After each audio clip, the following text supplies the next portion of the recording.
नमस्कार। आसन्तु आरंभ करिबा आजिर एही सुंदर भिडियोटी। हरिशयन एकादशी केबे पालन कराजिबो, काहेकि पालन कराजाए? आषाढ़ मास शुक्ल पक्ष एकादशीर नाम हरिशयनी बा पद्मा एकादशी। आषाढ़ मास शुक्ल पक्षरे हरिशयनी एकादशी दिन जिए कमल पुष्परे कमल लोचन भगवान विष्णु पूजा तथा उत्तम एकादशी व्रत करे ता द्वारा तीन लोक और तीन सनातन देवता पूजन होता है। हरिशयनी एकादशी दिन भगवान गोटे स्वरूप राजा बलि पाखरे रहे और अन्यटी क्षीर सागर रे शेषनाग शଯ୍ୟାରେ आगामी कार्तिक एकादशी आसवा पर्यंत शयन करे। एणु आषाढ़ मास शुक्ल पक्ष एकादशी ठारू कार्तिक मास शुक्ल पक्ष एकादशी पर्यंत मनुष्य उत्तम रूपे धर्म आचरण करने उचित।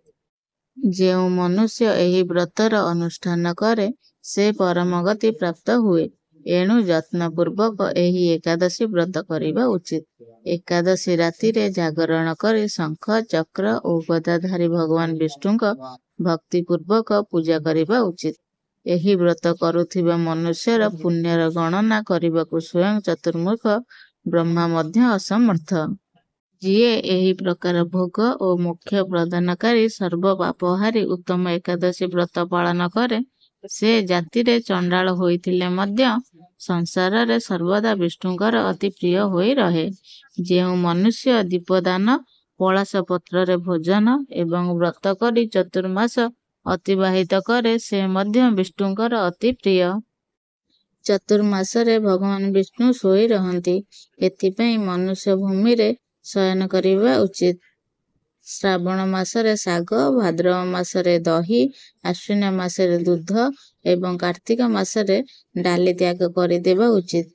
जिए चतुर्मासरे ब्रह्मचर्य पालन करे से परम गति प्राप्त हुए। एकादशी व्रत द्वारा ही मनुष्य सब पापरु मुक्त होई जाए। एणु सर्वदा एही व्रत करिबा उचित। एहा कदापि भूलिबा उचित नुहे।